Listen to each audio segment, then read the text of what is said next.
ಬದುಕಿನ ಈ ಬ್ರಹ್ಮನ್ ಪರಿಕಲ್ಪನೆಯು ಭಕ್ತಿ ಸೇವೆಯಲ್ಲಿಯೂ ಇದೆ. ಪರಿಶುದ್ಧ ಭಕ್ತರು ಆಧ್ಯಾತ್ಮಿಕವಾಗಿ ಬ್ರಹ್ಮನ್ ನೆಲೆಯಲ್ಲಿದ್ದಾರೆ. ಪರಿಶುದ್ಧ ಭಕ್ತರು ಅಂದ್ರೆ ಯಾರು? ಶುದ್ಧ ಸತ್ವದೆಡೆಗೆ ನಮ್ಮನ್ನು ನಾವು ಕೊಂಡೋಗ್ಲಿಕ್ಕೆ ಪ್ರಯತ್ನ ಪಡುವುದು. ತ್ರಿಗುಣಗಳಿಂದ ಮೇಲೆ ಹೋಗಬೇಕು. 3 ಗುಣ ಇದೆಯಲ್ಲ, ಈ 3 ಗುಣಗಳು ನಮ್ಮನ್ನು ಎಷ್ಟೀ ತನಕ ಆವೃತ ಆಗಿರ್ತದೋ, ನಾವು ಇಲ್ಲಿ ತನಕ ಅಟ್ಯಾಚ್ ಆಗಿರ್ತೇವೋ ಅಲ್ಲಿ ತನಕ ನಾವು ಶುದ್ಧ ಸತ್ವದೆಡೆಗೆ ಹೋಗ್ಲಿಕ್ಕೆ ಆಗೋದಿಲ್ಲ. ಅದಕ್ಕೆ ಒಂದೇ ಸರಿ ಆಗೋದಿಲ್ಲ. ಅದಕ್ಕೆ ದಿನನಿತ್ಯದ ನಮಗೆ ನಿರಂತರವಾದಂಥ ಅಭ್ಯಾಸ ಬೇಕು. ಅಭ್ಯಾಸ ಏನಾದೋ ಕೌಂತೆಯ. ಕೃಷ್ಣ ಹೇಳ್ತಾನೆ ಹೇಗೆ?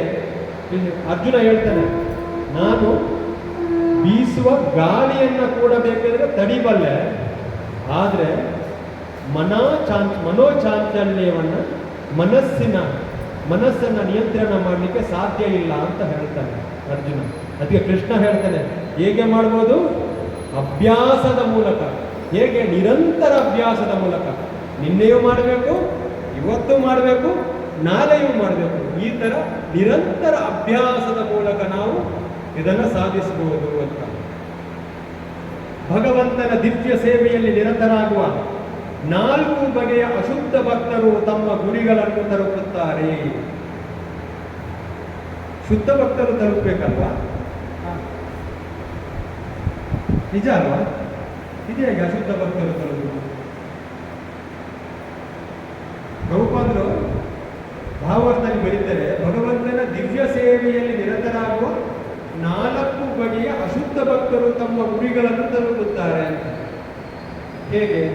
ಯಾರಾದ್ರೂ ಹೇಳ್ಬೋದಾ?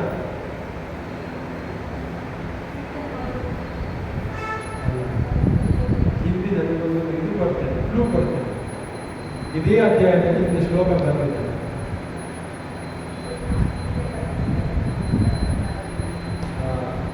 ಅದರ ಅಶುದ್ಧ ಭಕ್ತರು ಶುದ್ಧ ಭಕ್ತರಲ್ಲ. ಮತ್ತು ಪರಮ ಪ್ರಭುವಿನ ಕೃಪೆಯಿಂದ ಅವರು ಸಂಪೂರ್ಣ ಕೃಷ್ಣ ಪ್ರಜ್ಞೆಯನ್ನು ಪಡೆದಾಗ ಪರಮ ಪ್ರಭುವಿನೊಡನೆ ಆಧ್ಯಾತ್ಮಿಕ ಸಹವಾಸವನ್ನು ಸವಿಯುತ್ತಾರೆ. ಯಾರು ಸವಿಯುವುದು? ಅಶುದ್ಧ ಭಕ್ತರು. ಅಶುದ್ಧ ಭಕ್ತರು ಯಾರು? ಇಲ್ಲಿ ಕೃಷ್ಣ ಹೇಳ್ತಾನೆ, 4 ವಿಧದ ಪುಣ್ಯವಂತರು ನನಗೆ ಭಕ್ತಿ ಸೇವೆಯನ್ನು ಮಾಡಲು ಪ್ರಾರಂಭಿಸುತ್ತಾರೆ. ಯಾರ್ಯಾರು? ದುಃಖಿಗಳು. ನಾವು ತುಂಬ ಶೋಕದಲ್ಲಿ ಇರ್ತೇವೆ, ತುಂಬ ಬೇಜಾರಲ್ಲಿ ಇರ್ತೇವೆ. ಅವಾಗ ನಮಗೆ ದೇವಸ್ಥಾನಕ್ಕೆ ಹೋಗಬೇಕು ಅನಿಸುತ್ತೆ. ಅವಾಗ ದೇವರ ಹತ್ರ ಹೋಗ್ತೇವೆ. ಸಣ್ಣ ಪುಟ್ಟದಕ್ಕೆ ಹೋಗೋದಿಲ್ಲ, ಸ್ವಲ್ಪ ದೊಡ್ಡದು ಬಂದರೆ ಇವು ನಮ್ಮಿಂದ ನಾವು ಪ್ರಯತ್ನ ಮಾಡ್ತೇವೆ. ನಮಗೆ ಎಷ್ಟಾಗ್ತದೆ ಅಷ್ಟು ಪ್ರಯತ್ನ ಮಾಡ್ತೇವೆ. ಅಲ್ಲಿ ತನಕ ದೇವರು ಏನು ಬರುವುದಿಲ್ಲ. ಆ ನಂತರ ಹೋಗ್ತೇವೆ ಅಂತ. ದುಃಖಿಗಳು, ಜಿಜ್ಞಾಸುಗಳು. ಜಿಜ್ಞಾಸುಗಳು ಅಂದರೆ ಯಾರು?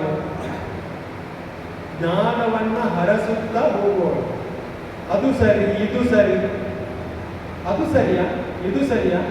ಇವಾಗ ಹೇಳ್ತಾರೆ, ನಾವು ದೇವರ ಹತ್ರ ಎಲ್ಲ ಹೇಗೆಲ್ಲ ಹೋಗ್ಬೋದು? ಧ್ಯಾನ ಮಾಡ್ಬೋದು. ಧ್ಯಾನ ಮಾಡ್ತೇವೆ ನಾವು. ಕೆಲವರು ಹೇಳ್ತಾರೆ ಧ್ಯಾನ ಮಾಡ್ಕೊಂಡು ನಾವು ದೇವರ ಹತ್ರ ಸೇರ್ಬೋದು. ಮತ್ತೆ ಏನೇನು ಸೇರ್ಬೋದು? ಭಜನೆ ಮಾಡ್ಬೋದು, ದೇವರ ಹತ್ರ ಸೇರ್ಬೋದು.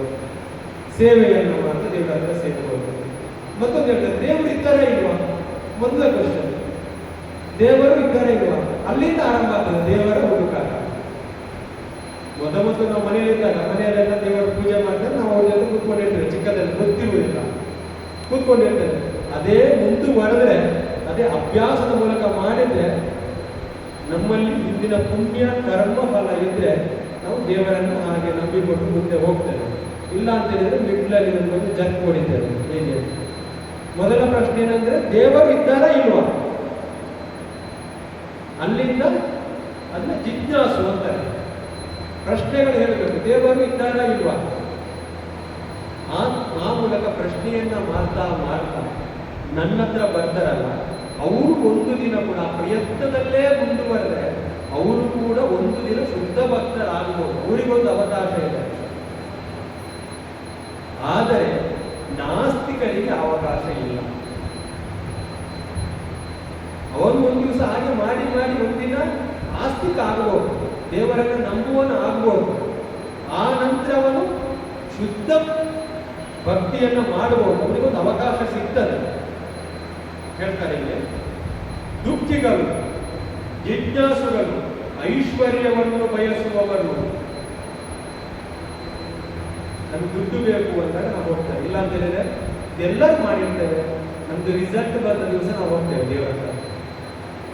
ವರ್ಷ ಇಡೀ ಹೋಗದೇ ಇದ್ರು ರಿಸಲ್ಟ್ ಬಂದ ದಿವಸ ಅಥವಾ ಎಕ್ಸಾಮ್ಸ್ ಟೈಮ್ ನಾವು ದೇವರ ಹತ್ರ ಹೋಗ್ತೇವೆ. ಆ ನಂತರ ಕೆಲಸದ ಮುಖಾಂತರ ಹೋಗ್ತೇವೆ, ಇಲ್ಲಾಂದ್ರೆ ಲಕ್ಷ್ಮೀ ಪೂಜೆಯನ್ನ ಮಾಡ್ತೇವೆ.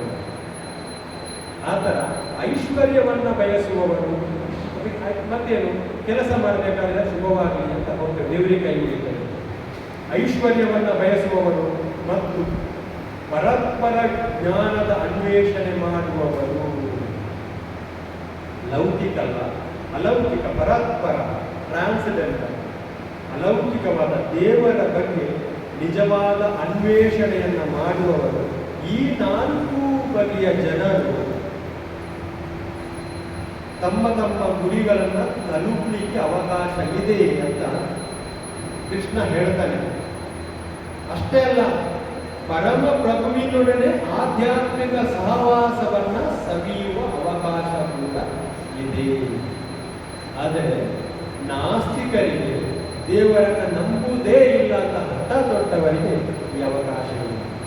ಅದು ಯಾವಾಗ ಬರ್ತದೆ? ಆ ಥರ ಬಂದರೆ ನಾವು ದೇವರ ಜೊತೆ ಸಂಪರ್ಕವನ್ನ ಮಾಡಲಿಕ್ಕೆ ಅವಕಾಶ ಸಿಗ್ತದೆ ಅಂತ ಹೇಳಿದ್ರೆ ನಾವು ಜನ್ಮ ಮೃತ್ಯು ಜರಾ ವ್ಯಾಧಿಯಿಂದ ದೂರ ಹೋದೆವುದಂತಹ. ಆದರೆ ದೇವತೆಗಳನ್ನ ಪೂಜೆ ಮಾಡುವವರು ಪರಮ ಪ್ರಭುವನ್ನು ಅವನ ಲೋಕದಲ್ಲಿ ತಲುಪುವುದೇ ಇಲ್ಲ. ಕೃಷ್ಣ ಹೇಳ್ತಾನೆ, ಯಾರು ಯಾರು ಯಾವ ಯಾವ ದೇವತೆಯನ್ನ ಪೂಜೆ ಮಾಡ್ತಾರೋ ಅವರು ಆ ದೇವತೆಯ ಕಡೆಗೆ ಹೋಗ್ತಾನೆ ಅಂತ ಕೃಷ್ಣ ಹೇಳ್ತಾನೆ.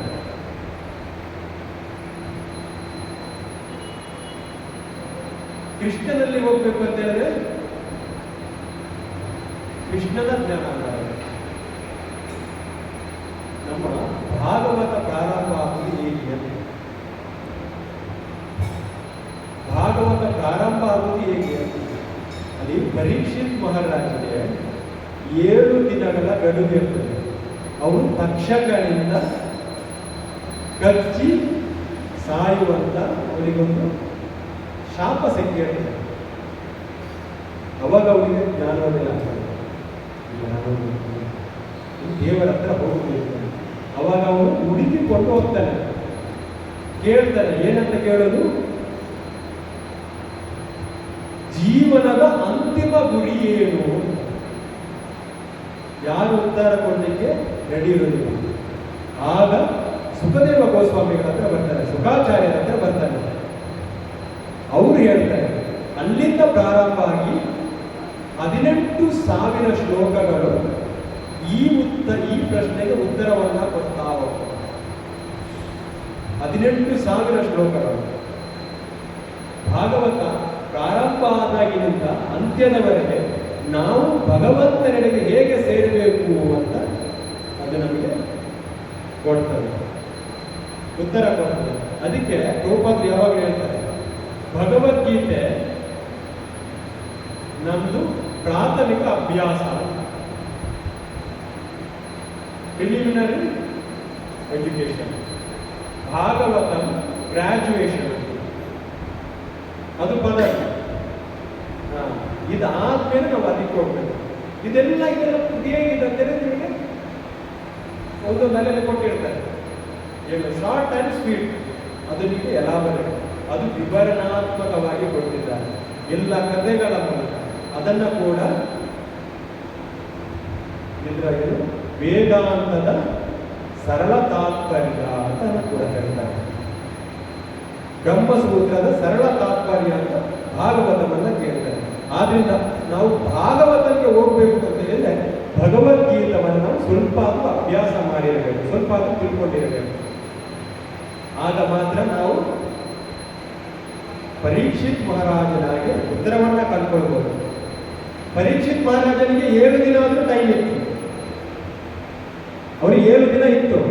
ಆದರೆ ನಮಗೆ 1 ನಿಮಿಷ, 1 ಗಳಿಗೆ ಕೂಡ ಇದೆ ಅಂತ ಗ್ಯಾರಂಟಿ ಇಲ್ಲ ಅಲ್ವಾ? ಪರೀಕ್ಷೆ ಮಾಡೋದು ಗ್ಯಾರಂಟಿ ಇತ್ತು 7 ದಿನ ಇದೆ ಅಂತ. ಅದಕ್ಕೆ ಅವನು ಕೂತ್ಕೊಂಡ.